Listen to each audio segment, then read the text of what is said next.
Welcome, everyone. Thanks for joining us. I'm Patricia Rosenmeyer, Faculty Director of the Carolina Center for Jewish Studies, and it's my pleasure to welcome you to our Emerging Scholars Talk with our very own Emily Branton.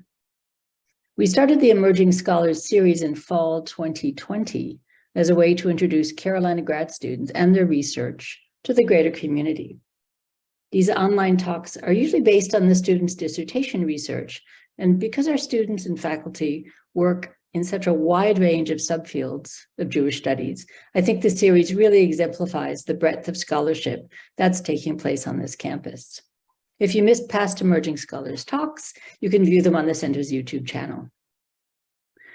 Before I introduce tonight's speaker, I want to make sure you all know about next semester's events, including 2 other Emerging Scholars talks, our annual Holocaust Remembrance Day lecture, and our March 2nd, 20th anniversary celebration, a jazz performance with Israeli musician Daniel Zamir. Event details are on our website, and I think we'll also have a slide at the end of this presentation with some details. These events are made possible through generous gifts to the center. In fact, everything we do at the center is made possible only because of the support of alumni and friends. If you'd like more information on how you can contribute to the center and help us meet our mission, please visit us at jewishstudies.unc.edu. But on to the main point of this evening. We're delighted to have Emily Branton here with us tonight. Emily earned a BA in religion from Smith College and an MA in religion from the Divinity School at the University of Chicago. She's currently a doctoral candidate in the Department of Religious Studies, and she's this year's Carolina Center for Jewish Studies Dissertation Completion Fellow. She writes and teaches about the Hebrew Bible, ancient Near Eastern literature, pedagogy, and translation. The title of her talk tonight is Breathing Out Violence, Fake News, and Other Dangerous Speech in Ancient Israel. Please join me in welcoming Emily Branton. Thanks so much, Patricia. And thank you also to Andrea and Karen for your work in coordinating this talk tonight. I will get my slideshow going so that you can follow along.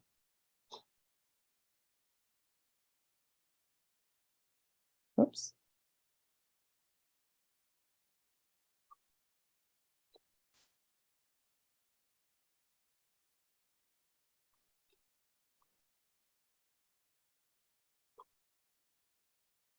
There we go. Okay, I just have to go off script for half a second and reiterate what Patricia said about the Carolina Center for Jewish Studies. It has been an extraordinary resource throughout my time here at UNC. It punches way above its weight in supporting undergraduate and graduate student research and has made so much travel and mentorship possible for me in ways that simply would not have been possible otherwise. So I'm very grateful to the CCJS for all your work in supporting research and teaching here at UNC. So I'm also especially happy and grateful to be able to share a little bit of the material I've been researching this year during my year as the Center for Jewish Studies Dissertation Fellow. As Patricia mentioned, I'm researching in the Department of Religious Studies, and my dissertation is titled Words That Stand, Efficacious Speech in Ancient Israel. Broadly speaking, I'm trying to figure out how ancient Israelites thought about speech and how their theory of speech was different from how we think about speech and communication today in the 21st century. And so what I'm going to talk about today is one part of that research, focusing specifically on a particular kind of speech, namely dangerous speech. I'm going to introduce some examples of descriptions of dangerous speech that really make clear how big of a concern it is, both in our own world today, and also some examples of descriptions of dangerous speech from the book of Psalms in the Hebrew Bible. It's the book of the Bible I'm going to be focusing on for the first part of this talk, because it's particularly rich in descriptions of violent and dangerous speech. I'm then going to introduce a very interesting and maybe surprising theory about what this dangerous speech actually consists of, which was suggested by a 20th century scholar of the Bible. And I'll counter that with another theory about what these dangerous words might be about, Finally, I'll suggest a major difference between how we think about the danger inherent in certain kinds of speech and how it was conceptualized by the ancient Israelite authors of the Psalms and other parts of the Hebrew Bible. At the end, I think we'll have a little time for questions or discussion.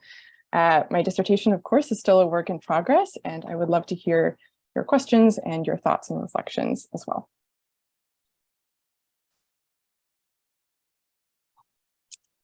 If you've followed American politics anytime during the last 5 or 10 years, you know that right now, speech is one of the most complicated sources of social conflict that we have. From the regulation of social media platforms, hello Twitter, the spread of medical misinformation online, we have free speech and cancel culture debates on college campuses and controversies regarding the speeches of politicians on a number of real and virtual platforms. We're having a hard time agreeing on what words are and how to deal with them. On one hand, we retain an Enlightenment theory of words as a medium for conveying ideas, theories, and information between rational minds. Within that framework, we need free and unrestricted speech in order to think freely and pursue truth, the attainment of knowledge, and in order to maintain a democratic society. On the other hand, we are increasingly aware of the power of words to inflict real harm on people, both emotional and psychological harm, and also to enact more insidious forms of violence, reinforcing certain kinds of power relations and shaping the material world around us. This might seem like a partisan conflict, but actually these different theories of speech are engaged by people all over the political landscape in the United States. So as an example, I'll start with some quotes from the impeachment proceedings against former President Donald Trump in the wake of the January 6th insurrection. Bear in mind, what I'm asking you to notice here is not necessarily the content of the statements being made, but instead the language used to describe the president's speech acts on one hand, and the verbal responses of his critics in Congress as well. So Representative Tom McClintock, a Republican, introduces the claim that this is about free speech, which, as I mentioned, is often taken to anchor one end of the debate about speech and its consequences. Representative Pramila Jayapal, a Democrat, describes the former president's speech act rather differently. She says, "Donald Trump is a smoking gun. That gun is reloaded, and whether or not it goes off once more is up to us." But lest you think that the depiction of the speaker and his speech as a violent weapon is a partisan conceit of the postmodern left, let's take a look at this excerpt of a statement by Representative Andy Biggs, another Republican. "Madam Speaker, it is with wariness and a certain unhealthy, morbid curiosity that I watch the beast attempt to devour President Donald J. Trump again. The craving to crush President Trump has never been satisfied, not through investigations, not through false allegations, and not even through an impeachment that was wholly without merit. The thirst for Trump's destruction will not be slaked, however." So here, Representative Biggs is describing the political speech of President Trump's critics, who are seeking to advance articles of impeachment against him, as the actions of a dangerous animal trying to devour him and crush him, and which thirsts to destroy him. So this is also some very vivid and violent language, which describes acts of speech, metaphorically, as acts of physical violence. This style of describing a political conflict is fascinating to me because of how strikingly it resembles, and in fact, how clearly it draws on some depictions of speech in some of the biblical texts that I'm researching. So let's take a look at some verses from the book of Psalms from the Hebrew Bible or Old Testament.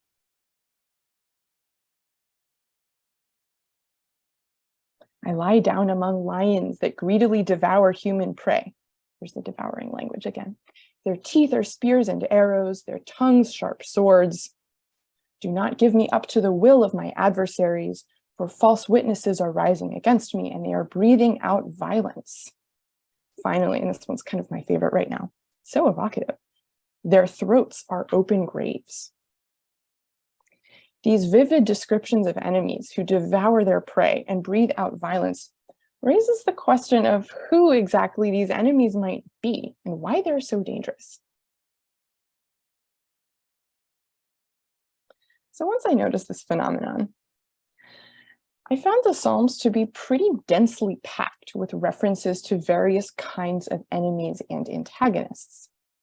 But one group of these, called the Po'alei Aven in Hebrew, particularly caught the attention of the form critic Sigmund Mowinckel in the early 20th century. For the sake of consistency, I'm going to translate the phrase Po'alei Aven as doers of evil. You could also say evildoers or workers of transgression, something like that. The King James Version usually calls them the workers of iniquity, and the New Jewish Publication Society translation often calls them evildoers, though they sometimes vary the wording. Other modern translations, interestingly enough, actually vary the translation pretty freely from poem to poem. So if you're just reading the translation, you'd have no idea that they're referring to the same set phrase describing these mysterious evildoers again and again.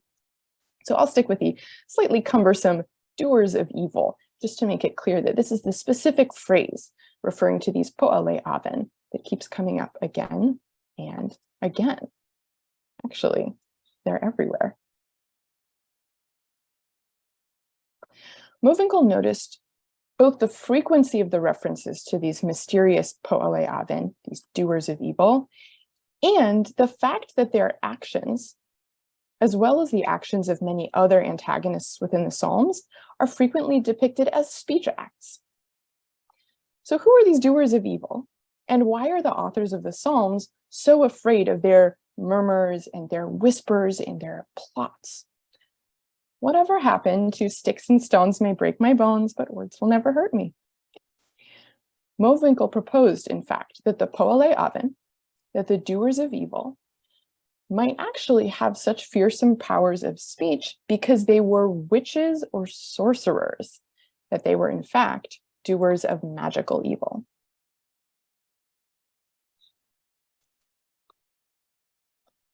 In his reconstruction of ancient Israelite history and culture, Mowinckel thought it was possible that these complaints, both in the Psalms and also throughout the Hebrew Bible, since there are a few references to Po'alei Aven, to these doers of evil, also in some of the prophetic books.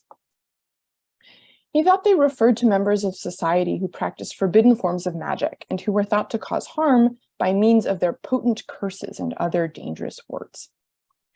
Now, this might sound a little bizarre. There are many reasonable arguments against this claim, which has not been universally accepted by contemporary Bible scholarship. But I would also like to suggest that it is not as outlandish as it might initially seem. Let's take a look at another complaint about the speakers of dangerous words. Tongues are persecuting me, the servant who reveres you. Keep me alive, O Lord of wisdom, that I will praise your glory. Push away the evil that they plotted. At first, if you just read through these lines quickly, they seem like they could fit pretty well into the Psalms. They seem of a similar character as the complaints about the doers of evil within the Hebrew Bible. But as a matter of fact, these lines come from the literature of one of ancient Israel's neighbors, from Babylon. The god being invoked in this text is actually the Mesopotamian god Ea, and here Assyriologists are fairly certain that this literature belongs to a genre they describe as anti-witchcraft literature. In fact, the tablet on which this text was found also includes instructions for a ritual to cast off the malign influence of these, the magical speech of these antagonists. This ritual includes making 7 clay models of tongues, like the tongue in your mouth, and sealing the 7 clay tongues inside of a little clay barge, which you then sink underwater. Now, you might say, okay, that's Babylon. They had witches. Just because they had witches in Babylon doesn't mean the ancient Israelites were also complaining about this kind of superstitious malign influence. I'm going to leave the question of magic in ancient Israel for another day, since it is quite a big topic. My own view to put it briefly, is that it's a more complicated and nuanced question than it might appear to be on the surface, but it's reasonable to grant. We can say this: there's not a lot of explicit internal evidence to suggest that ancient Israelites understood dangerous speech in general to belong to a technical category of the magical incantations of specialist practitioners of witchcraft. And in fact, we have some other evidence, some fairly ancient evidence, to suggest how some of the earliest readers of the Bible interpreted these complaints in the Psalms. That evidence comes from the headings or the superscriptions of the Psalms, which are included in the biblical manuscripts themselves.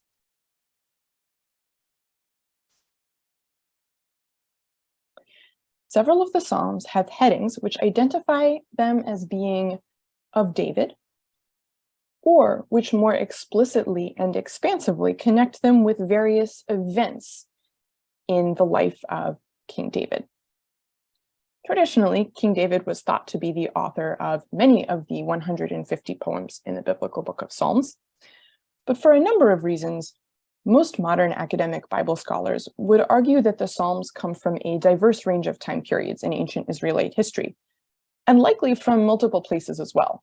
Some may have originated at a cultic site in the northern Israelite kingdom before its destruction in 720 BCE, while others might have originated in the southern kingdom, and some, like Psalm 137, which begins by the rivers of Babylon, in all likelihood was composed during or after the Babylonian exile in the 6th century BCE. But at some point later in ancient Israelite and Judean history, the Psalms began acquiring these headings that identified them with King David.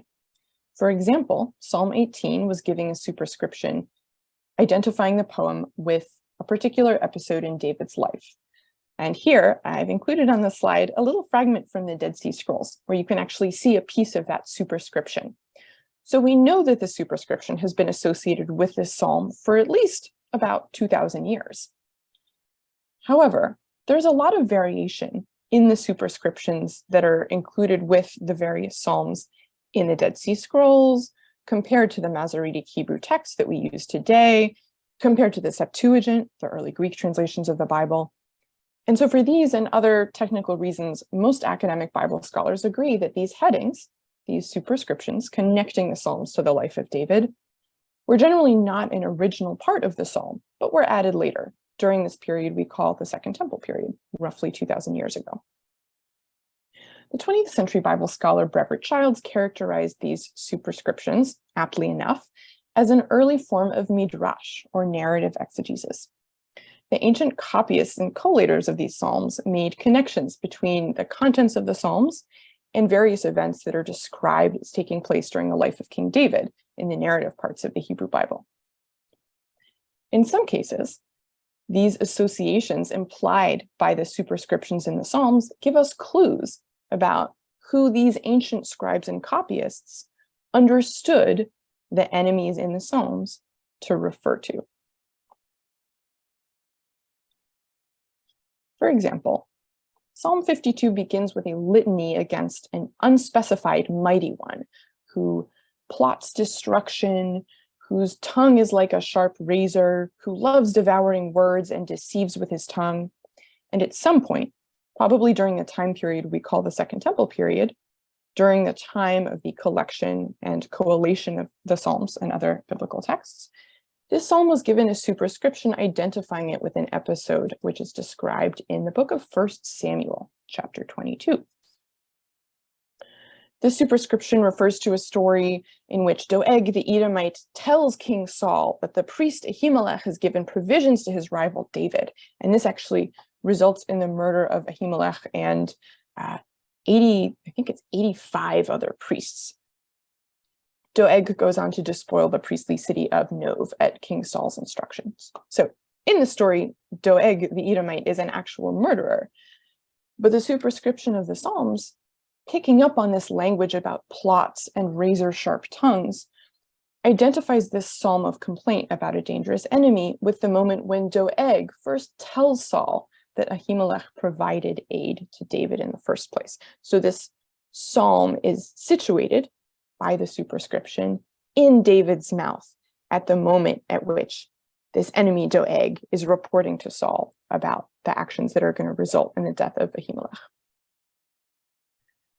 There is nothing in the narrative in 1 Samuel to suggest that Doeg is a sorcerer or a magician. He's an all too human political agent who is willing to set off this kind of chain reaction by passing on a dangerous report.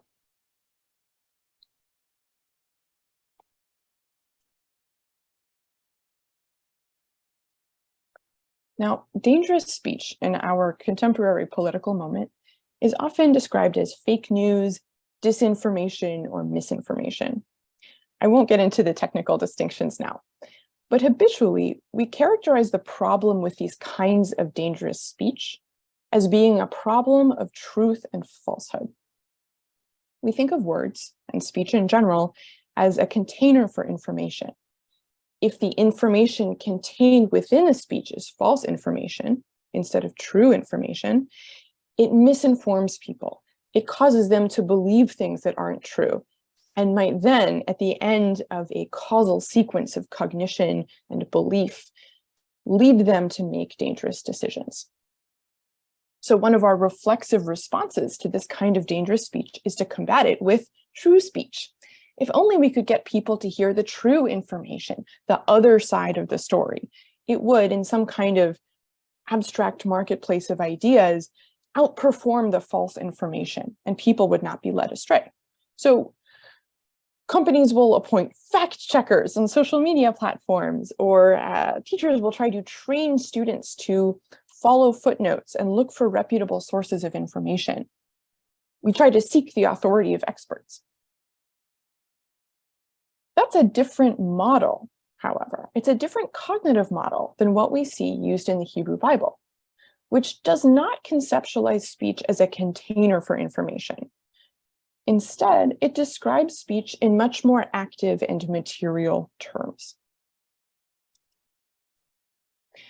So here I'm turning to the work of the Bible scholar Jacqueline Weintraub, who articulates in a very interesting argument about the role of repetition and transmission in biblical narratives, that in the Hebrew Bible, true or false words are not conceptualized as relating to an abstract sense of true ideas, but there's a different conception of truth at play.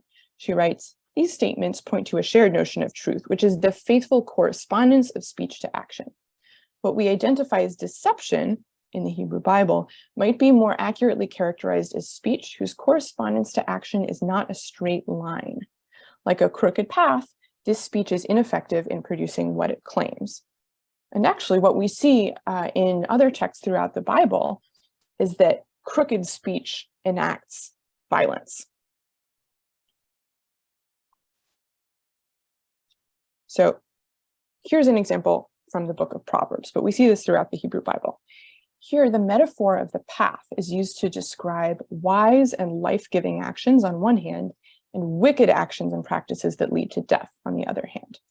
Speech is described as crooked or straight, and it's metaphorically connected with either leading straight towards a proper fulfillment and a good course of action, or conversely, crooked and deceptive speech doubles back and causes unexpected damage to the speaker and or the hearer. A scoundrel and a man of evil. And here, the word evil is once again this word aven, evil or transgression.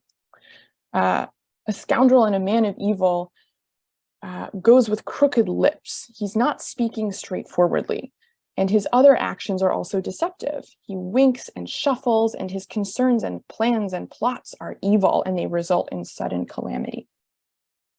Lies and crooked speech here are not described as being dangerous because of their lack of correspondence to some abstract idea of the truth. What is in focus is not the content of speech, but instead the way the speech acts in the material world. Lies and crooked speech cause strife, and they lead to bloodshed.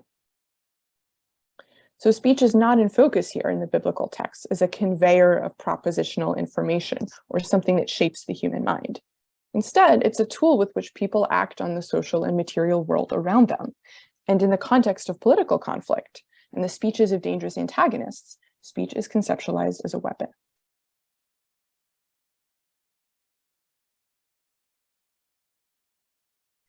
This isn't a strange idea for us. I started this talk with examples of contemporary politicians describing speech acts in vividly violent terms. What I've hoped to illustrate is how widespread this way of describing speech is and how thoroughly it's integrated into the language and imagination of the Hebrew Bible. And how striking, in fact, its resonance is with some of the language and concepts we're grappling with now in the early 21st century. So I'd like to conclude with one final reflection on the book of Psalms and the fact that so many of these complaints about dangerous speech show up so frequently in this particular collection of ancient Israelite poetry. I'd like to propose that what makes violent speech so dangerous is its evasive ability to transcend normal hierarchies and forms of power.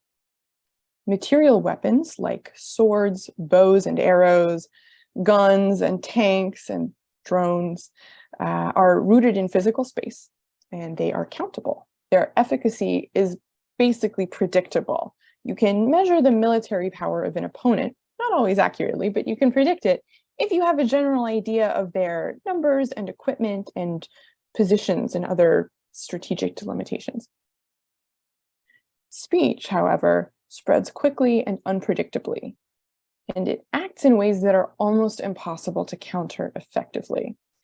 As we know all too well, a rumor or an accusation, a conspiracy theory, a trope can be passed on from person to person or from screen to screen across vast social media networks, and they are almost impossible to limit or respond to effectively. Fact-checking committees, policies on free speech and expression, and the enforcement of institutional policies have so far failed to address the potential danger or damage posed by certain kinds of speech, certainly not in a way that's attained general social consensus. And although the technologies have changed over the last 3,000 years or so, the fundamental experience of speech as an uncontrollable, unpredictable, and sometimes devastating tool remains the same. This is why I propose it's not so surprising to find so many references to dangerous speech in the Psalms, which they're ultimately prayers. The primary job of a king or a god in the ancient Near East was to enact justice and maintain a stable society. Petitions or protests about any act of violence or injustice would be brought before a king for adjudication. But in some cases, acts of violence are so insidious or hidden or subtle that they can't be adequately addressed by formal legal systems. In the Psalms, therefore, the God of Israel himself is being petitioned because no ordinary human force is able to contain or remedy the potential damage of an enemy's speech. In that sense, it's an act of optimism that the poets composing the Psalms refer their complaints about dangerous speech to a higher power, one, so they hope, with the ability to exceed human limits and reestablish order and justice.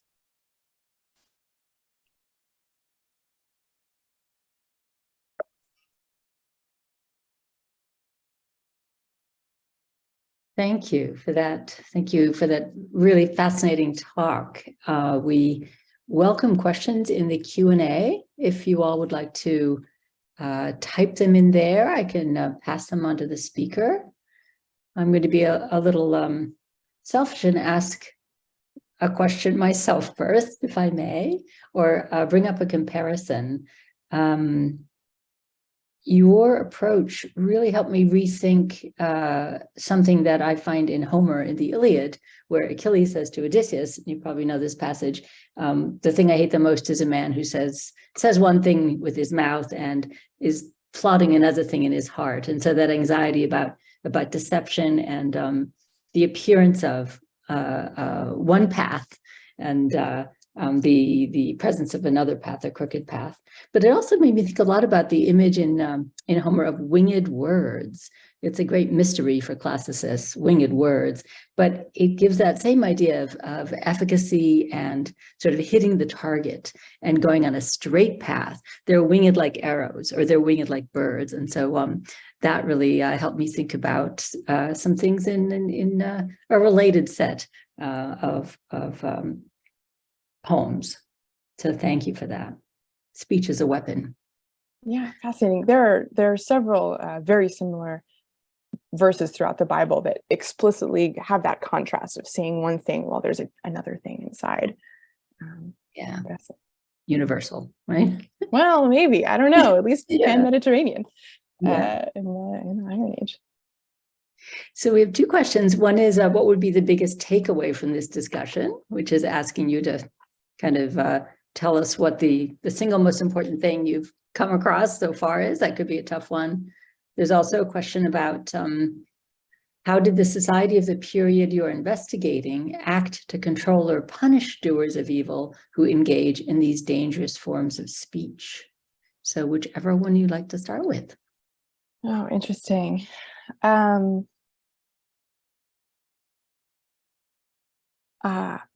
there are so many different pieces in biblical law that refer to this. But I think actually the most exciting example that I want to bring up is a passage in Jeremiah, in which the prophet Jeremiah tells the Judeans who are facing the invasion of the Babylonian army that if they surrender, they will live. God will protect them, and they will live in exile in Babylon. But if they resist, they will die. And the officers of the king of Judah hear these words of the prophet, and they go to the king and they say, "We have to kill this guy. His words are weakening the hands of the soldiers." And we actually have the exact same phrase in a potsherd, an ostraca, a potsherd with a message on it from the city of Lachish, probably from around the time of the same invasion, in which someone talks about someone weakening the hands of soldiers. So the officers propose killing Jeremiah, and the king says, "Just go away." And they don't kill him, but they do throw him in a pit from whence he is subsequently extracted, fortunately for him. Definitely violent speech, or the speech of false witnesses, for example, false testimony, would receive material punishments depending on the context and infraction. So it was certainly legally actionable in various cases. Great. That certainly is a punishment. We have a question here from Victor Knight. Can you more clearly situate your approach in relationship to Jackie Weintraub's straight and crooked line approach? Okay. One of the broader arguments that I'm making in my dissertation is that the Israelites had different cognitive metaphors with which they thought about the phenomenon of speech. We think about speech as a container of ideas a lot of the time. It's called the propositional model of speech. And I think Jackie has identified one of the alternate cognitive metaphors that the ancient Israelites used to conceptualize speech. It's not a perfect fit for all of the other examples I used in this talk, but it gets at the sense in which speech and action are understood to be part of the same continuum. And speech is crooked, and it leads bodies in a crooked path as well. So it's a little bit like, I mean, she must be taking from speech act theory as well, right? Yes. Yeah. Interesting. Thank you. Okay, let me just see if there's a good order to ask these in. I'm going to jump to a request for clarification. Ancient Israel didn't see the content of the speech as dangerous, but what it saw as dangerous was its effect on the people. So back to the idea of content, container.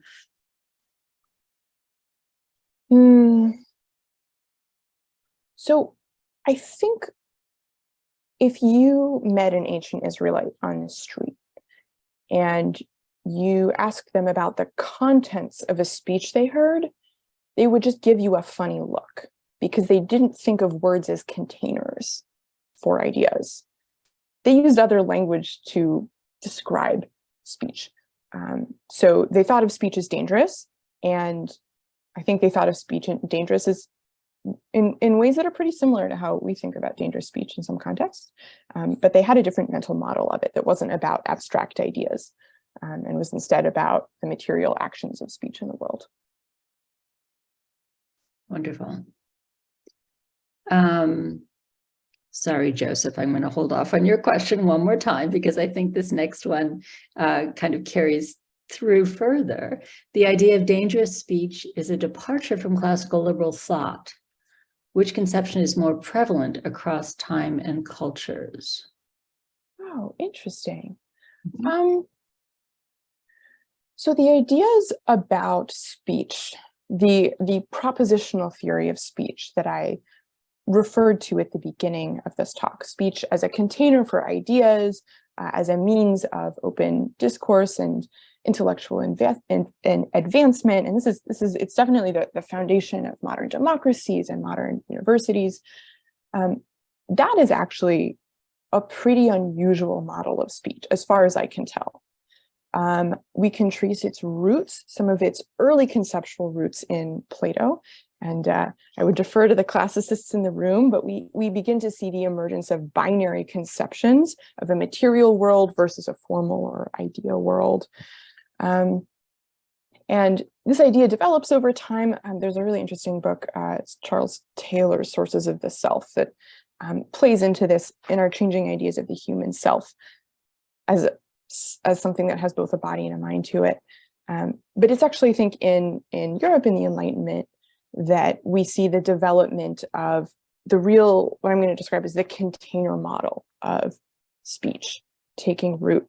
And it's pretty particular to this post-Enlightenment Western context that we see speech being described in this way so commonly. One of my favorite places to find it is that it's all over Jane Austen. If you've read any Jane Austen novels, and keep an eye out. She'll often talk about words and the ideas inside of words, using this container idea. And it fits with the theory of human selves that are human bodies that contain some sort of separate idea mind part, the cogito in Descartes. I think, therefore I am. So the non-embodied form of speech or theory of speech, I would say, is the historical exception. That's this weird thing that we see in the Enlightenment. And most of the other literary contexts and cultures that I've looked at so far have slightly different models of speech. It's a great question, this idea of sort of metaphors of speech and imagining a physical shape for speech. It's wonderful. I hope that answered that question. Joseph asks, what are your thoughts on how our understanding of speech might be changing in the age of social media?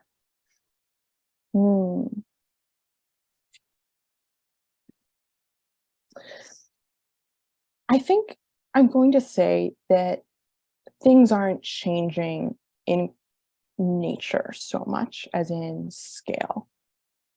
I think this is definitely a debatable point, but it seems to me that social media is allowing phenomena that we already know about, like dangerous rumors or misinformation or conspiracies, to just happen really, really quickly and across boundaries, across like physical boundaries in a way that wouldn't have been possible without social media.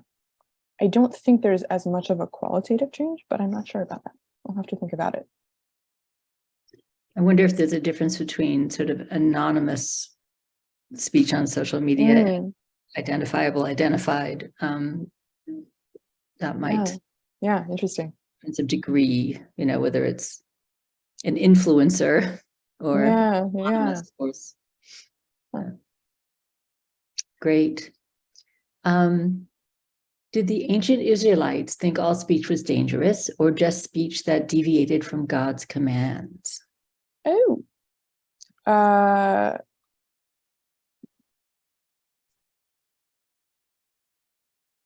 Interesting. So I think they thought that the power of speech in general corresponded to the power of the speaker. So if a king says, "Off with his head," someone's going to lose their head. Like, that king's speech is very efficacious. It happens in the real world. A god's speech, by extension, would be even more efficacious, because they thought of gods as basically mega kings, as the ultimate, as a more powerful form of the most powerful form of person that existed. Some random guy says, "Off with his head." That speech act may or may not have any effect on the material world. So I think speech was dangerous depending on its effects on the material world, and whether God's instructions caused violence, which was certainly possible. Like the God of Israel in various biblical contexts kills people, or makes plagues come, or scary geological events take place, and people are consumed that way. So divine speech can be dangerous, but human speech also can enact violence, and the extent to which the violence is enacted really just depends on how powerful a speaker there is. I wonder, sorry about the sirens in the background. I wonder if we rephrase that slightly and said, how does deceptive speech fit in there? That is not dangerous speech, but deceptive speech. Or was all speech that was deceptive dangerous, whether or not it's coming from a god or not a god? Interesting. Oh yeah. Okay. So I'm looking at the question again. And I'm not sure. I don't know if I think wants to add more detail to the question, but yeah, I think if a speech enacts harm, it could be described as dangerous speech, from the perspective of the victim or the onlookers, regardless of who is choosing to enact it or why, or even the means. You could get someone killed with a rumor, or you could just say, "Kill him." Both of those might get the same job done. Mm-hmm. And actually, the next two questions follow the same path, I think. The first question is, can you clarify some of the evidence we have in biblical text that lends us to believe that Israelites thought of speech as dangerous? And then, are you treating different kinds of dangerous speech differently? For example, sorcery versus Jeremiah's demotivating or weakening words versus false testimony. So I think we're kind of asking the same thing in multiple ways here. Yes. So hopefully in a year, maybe a little less than a year, I can refer you to my dissertation and a number of different chapters that are examining different forms of speech, different contexts in which speech seems to be active. I would say in general that we can categorize different examples of speech as being active in various ways.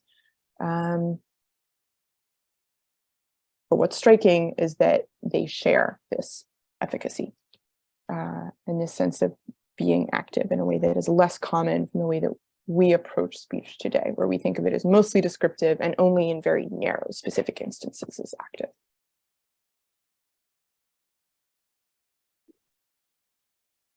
Wonderful. I encourage more questions, and we have one from Victor Knight.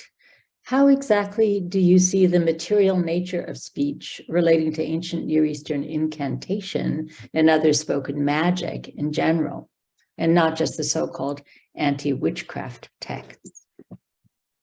This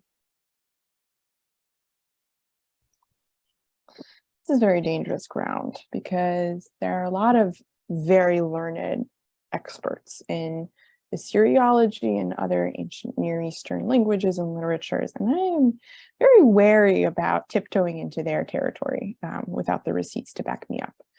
But I am in general skeptical about how the category of magic is deployed when talking about the practices of these ancient cultures.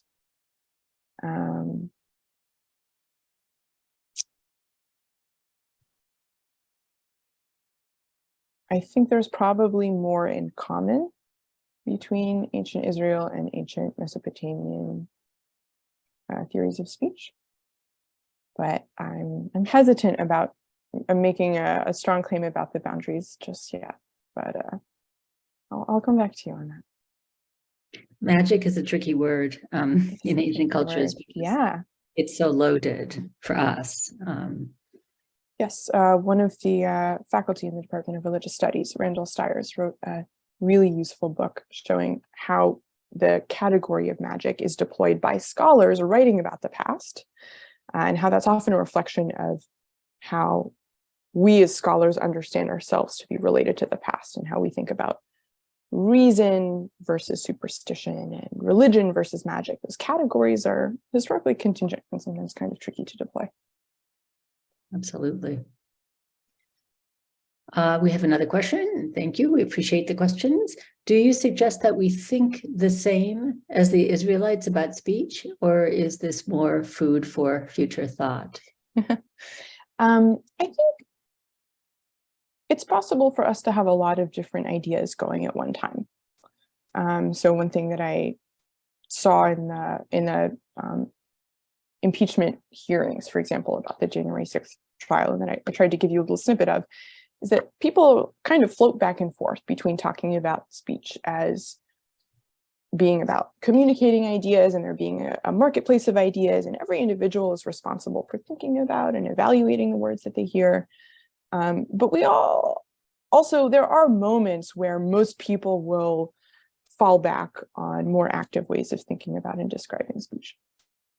So I think it's a complex landscape, and I'm definitely not arguing that the ancient Israelites predicted a certain model of speech that we are just discovering. I don't think that there's an identical model at play here, but I think that the similarities and the instances where people choose to actually take up biblical language and use it in a modern context might help us recognize interesting phenomena that might not have been clear to us otherwise. Wonderful. There's a question about just violence versus unjust violence. The question is, would speech that invoked just violence have been considered dangerous in ancient Israel? Good question. So this is actually a really interesting point that I hid very, very deep in the substructure of this talk, which is that the category of dangerous is actually the trickiest category to pin down. It makes sense to us, but I don't think that there's a clear delineation of what counts as dangerous speech. There's speech that causes bloodshed. There's speech that leads people astray. There's speech that calls for someone's life, that ends someone's life. But I think the designation of what makes speech dangerous is very much a subjective one. Cool. Also, I think whether or not someone's death would be just or not would be also a subjective thing, that the person in question might disagree with the pronouncer in question. Mm-hmm, mm-hmm. Well, those of you who can't see the questions, I think it's interesting that almost everyone who used the word dangerous put air quotes about it. So people are picking up on this problematic definition of dangerous. Yeah. Next question, we've got two up now. What would be the most accurate definition of active speech versus descriptive speech? I'm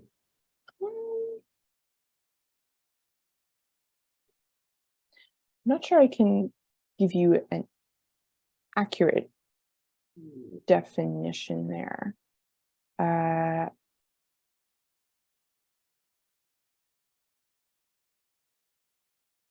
would say active. It sounds like you're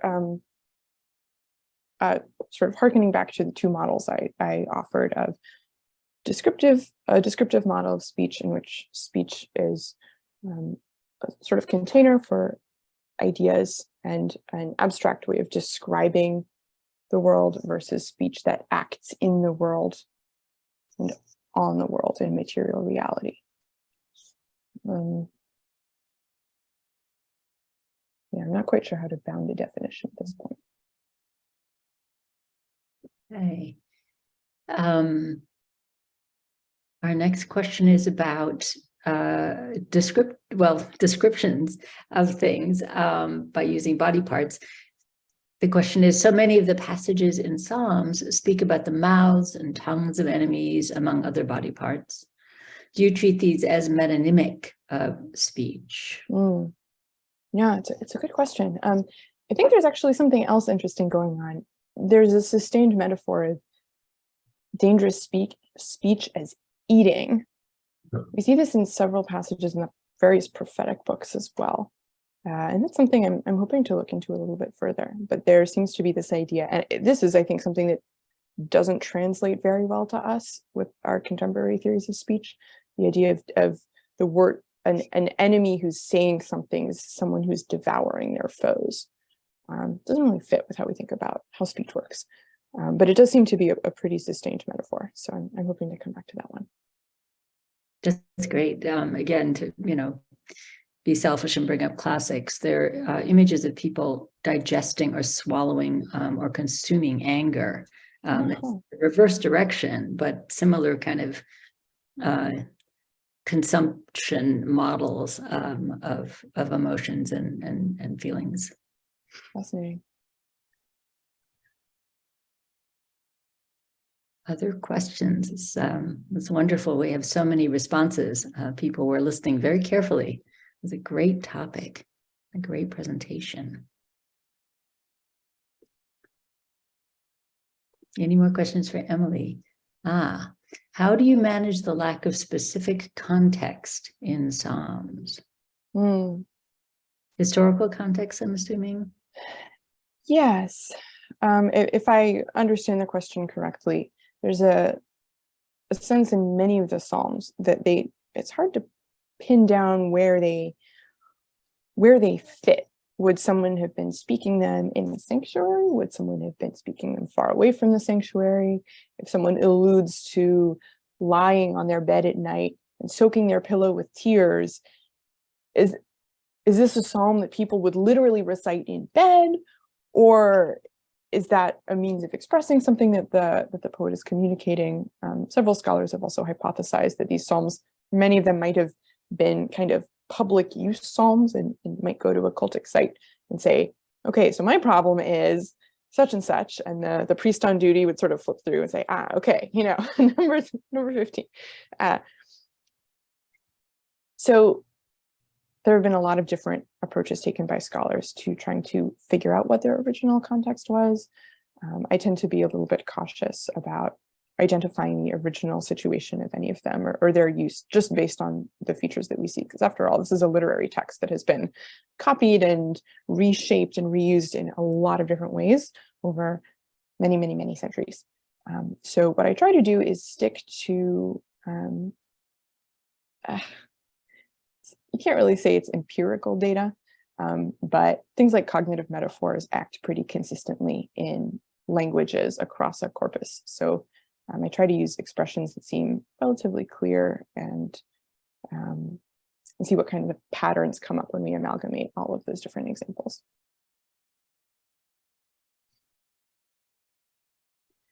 Let's see, we have another question. How can we use this information about how ancient Israelites conceptualized speech to help us take action against fake news and misinformation? Ooh. Well, if I had the answer to that one, that would be pretty cool. I'm not a sociologist or a psychologist or communications expert.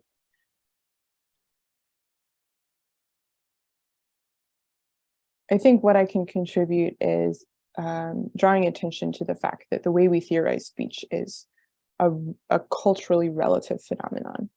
And our way of thinking about speech is not the only way of thinking about speech. And through comparison with other models of speech, we might be able to recognize limitations in how we approach it.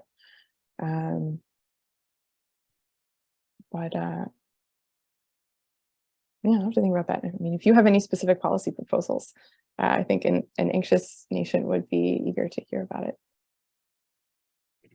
Well, I think what you've modeled for us is really paying attention to the metaphors of speech, paying attention to, not just what is said, but how it is said, and to kind of defamiliarize those metaphors and really think about what they're doing, whether it's words as weapons or words as consuming beasts. So I think you've given us a lot to think about.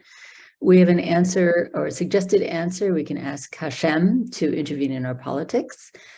We also have a comment from Gail Jackson, which is brava. It's inspiring to see how you inhabit the writings of the ancient past. Keep up the good work. It's bound to lead to additional valuable insights on the ancient writings and a PhD. Thank you. That's here's hoping. Yeah, unless there are any other questions, I think this might be a good time to thank Emily again. We can use our little clapping hands or just applaud. And those of you who are students, there are links to receive CLE Heal Life credit, which Andrea will share with us again with the QR code. But if we can all thank Emily one more time, that was just fantastic. Thank you so much. Thank you again, Patricia and Andrea and the CCJS crew, and to the audience for such thoughtful and helpful questions. Thank you.